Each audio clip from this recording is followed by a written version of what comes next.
الصلاۃ والسلام علیک یا سیدی یا رسول اللہ وعلی آلک و اصحابک یا سیدی یا حبیب اللہ۔ ایک مسلمان پر دن اور رات میں 5 نمازیں فرض کی گئی ہیں۔ اللہ تبارک و تعالیٰ اور اللہ کے پیارے محبوب علیہ الصلاۃ والسلام کی طرف سے نماز ادا کرنے کے لیے جو اعلان کیا جاتا ہے وہ اذان کی صورت میں کیا جاتا ہے۔ اب اذان کا جو جواب دیا جاتا ہے وہ 2 طرح کا ہے، ایک ہے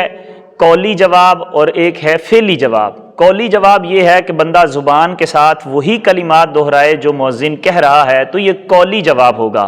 اور عملی جواب اور فعلی جواب یہ ہے کہ اذان سنے تو ساتھ ہی نماز کی تیاری کرے، وضو کرے اور اپنے آپ کو پاک کر کے وہ مسجد کی طرف چلا جائے اور جماعت کے ساتھ نماز کو ادا کرے، تو یہ اذان کا عملی جواب ہے۔ فعلی جواب ہے آقا کریم علیہ الصلاۃ والسلام کی جو احادیث کریمہ امام ترمذی لائے ہیں، اس حوالے سے وہ 2 احادیث ہیں،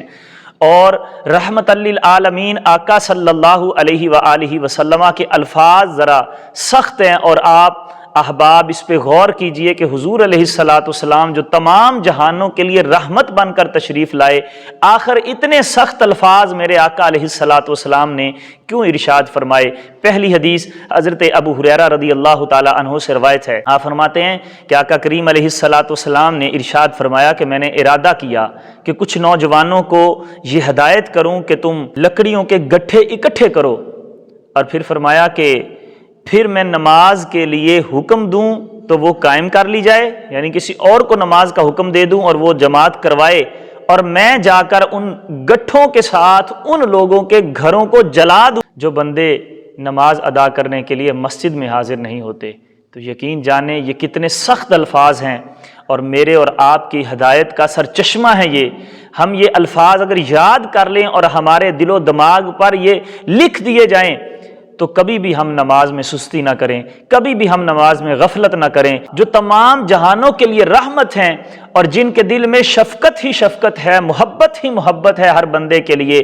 وہ فرما رہے ہیں کہ جو بندے نماز ادا کرنے کے لیے نہیں آئے، میرا ارادہ یہ ہے کہ میں ان کو گھروں کو ہی جلا دوں جا کر۔ کتنی سخت وعید ہے ہمارے لیے۔ اور جو دوسری روایت ہے وہ حضرت ابن عباس رضی اللہ تعالی عنہما کے بارے میں ہے کہ آپ سے پوچھا گیا کہ ایک وہ بندہ ہے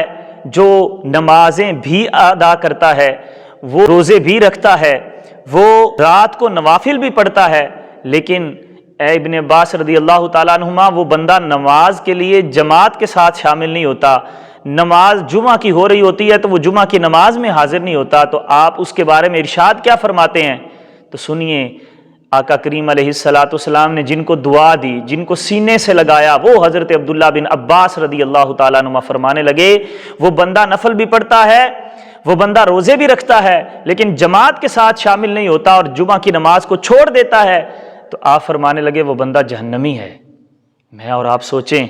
کہ کتنے جمعے رہ گئے ہمارے، کتنی نمازیں قضا ہو گئیں، کتنی نمازیں جماعت کے ساتھ ہم ادا نہیں کر سکے۔ یہ وہ لوگ ہیں جو جماعت کے ساتھ ادا نہیں کرتے تھے۔ اب سوچیں اور سمجھیں اس بات کو کہ جو نماز پڑھتے ہی نہیں سرے سے، ان کے بارے میں کتنی سخت وعید ہوگی۔ اب جو بندہ اکیلا نماز ادا کرتا ہے اس کی نماز تو ادا ہو جائے گی۔ امام اعظم رحمت اللہ تعالی علیہ کے نزدیک جماعت کے ساتھ نماز ادا کرنا واجب ہے، لیکن اگر کوئی بندہ اکیلا نماز ادا کرتا ہے تو نماز اس کی ہو جائے گی لیکن ثواب میں کمی آئے گی، جیسا کہ پچھلی احادیث میں ہم نے پڑھا کہ آقا کریم علیہ الصلاۃ والسلام نے فرمایا جو جماعت کے ساتھ نماز ادا کرے گا تو 27 گنا زیادہ ثواب پائے گا، لیکن جو اکیلا نماز ادا کرے گا نماز اس کی بھی ہو جائے گی لیکن اجر و ثواب میں اس کی کمی آئے گی، لیکن جو جماعت کے ساتھ ادا کرے گا اللہ تبارک و تعالیٰ اس کو اجر و ثواب زیادہ عطا فرمائے گا۔ اور جو بندہ جماعت کو چھوڑتا ہے، حضرت عبداللہ بن عباس رضی اللہ تعالی عنہما کے فتوے کے مطابق وہ بندہ بہت زیادہ گناہگار ہوتا ہے، لہٰذا سستی اور غفلت نہ برتیے، کبھی بھی نماز کو جماعت کے ساتھ ادا کرنے کا اہتمام کیجیے۔ اللہ کریم ہمیں توفیق عمل عطا فرمائے، آمین۔